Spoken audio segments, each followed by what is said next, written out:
केंद्रीय वित्त मंत्री निर्मला सीतारमण ने आज लोकसभा में वित्त वर्ष 2025-26 का केंद्रीय बजट पेश कर दिया है। वित्त मंत्री ने लगातार 8वां बजट पेश किया है। प्रधानमंत्री नरेंद्र मोदी के तीसरे कार्यकाल का पहला बजट निर्मला सीतारमण ने किया है। संसद में बजट पेश करते हुए निर्मला सीतारमण ने इनकम टैक्स को लेकर बड़े ऐलान किए हैं। सीतारमण ने ऐलान करते हुए कहा कि अब 12 लाख की सालाना कमाई पर कोई भी टैक्स देने की आवश्यकता नहीं है।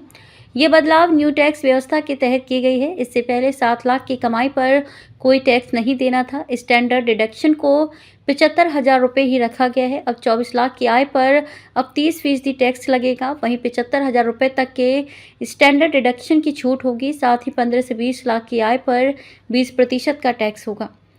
8 से 12 लाख की आय पर 10% टैक्स होगा। 12 से 16 लाख रुपए पर 15% टैक्स देना होगा।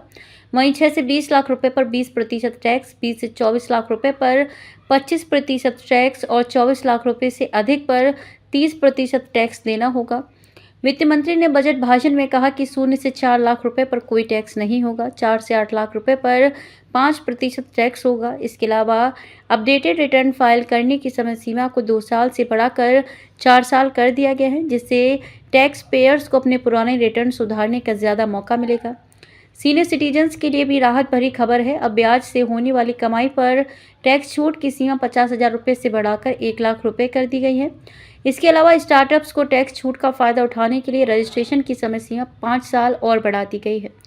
सरकार के विवाद से विश्वास 2.0 योजना के तहत अब तक 33,000 टैक्स पेयर्स ने अपने डायरेक्ट टैक्स विवाद निपटाए हैं। कुल मिलाकर इस बजट में टैक्स पेयर्स, सीनियर सिटीजन्स और स्टार्टअप्स को राहत देने के लिए कई अहम कदम उठाए गए हैं। आपको बता दें कि वित्त मंत्री निर्मला सीतारमण ने संसद में बजट पेश करने से पहले राष्ट्रपति भवन में राष्ट्रपति द्रौपदी मुर्मू से मुलाकात की।